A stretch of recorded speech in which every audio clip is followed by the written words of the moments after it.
Hello, welcome to the part 2 of the shock video.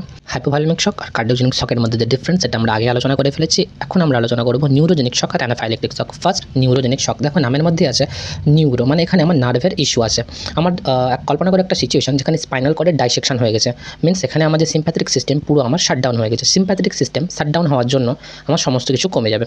আমার cardiac output কমে যাবে, আমার সিস্টোলিক ব্লাড প্রেশার কমে যাবে, আমার পেরিফেরাল ভাস্কুলার রেজিস্ট্যান্সই কমে যাবে। মিনস আমার ব্লাড ভেসেল ডাইলেট করবে। ভ্যাসোডাইলেশনের জন্য পেরিফেরিতে ব্লাড পুল হবে, পেরিফেরিতে ব্লাড ফুল হওয়ার জন্য আমার যে এক্সট্রিমিটিজ আমার হয়ে যাবে ওয়ার্ম। এখানে সমস্ত কিছু কম হওয়ার জন্য এখানে আমার জেভিপিও কম হবে, আমার এখানে হার্ট রেটও কম হবে। তো নিউরোজেনিকের সমস্ত কিছু কমে যাবে।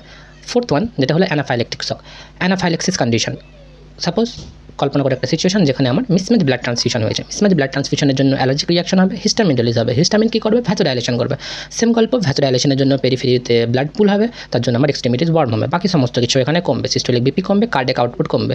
কিন্তু এখানে আমার সিম্প্যাথেটিক সিস্টেম পুরোপুরি নর্মাল হওয়ার জন্য আমার হার্ট রেট কিন্তু বাড়বে, হার্ট রেট এখানে কমবে না। তো নিউরোজেনিক আর অ্যানাফাইলেকটিকের মধ্যে পার্থক্য হলো নিউরোজেনিক স্পাইনাল কর্ড ডাইসেকশন কাট ডাউনের জন্য সিম্প্যাথেটিক সিস্টেম পুরো লোয়ের জন্য সমস্ত কিছু এখানে লো হয়। বাট অ্যানাফাইলেক্সিসের হিস্টামিনের গল্প, হিস্টামিনের জন্য ভ্যাসোডাইলেশনের জন্য সমস্ত কিছু লো হয়। বাট সিম্প্যাথেটিক সিস্টেম এখানে নর্মাল থাকার জন্য হার্ট রেট আমার এখানে কিন্তু বেশি থাকে।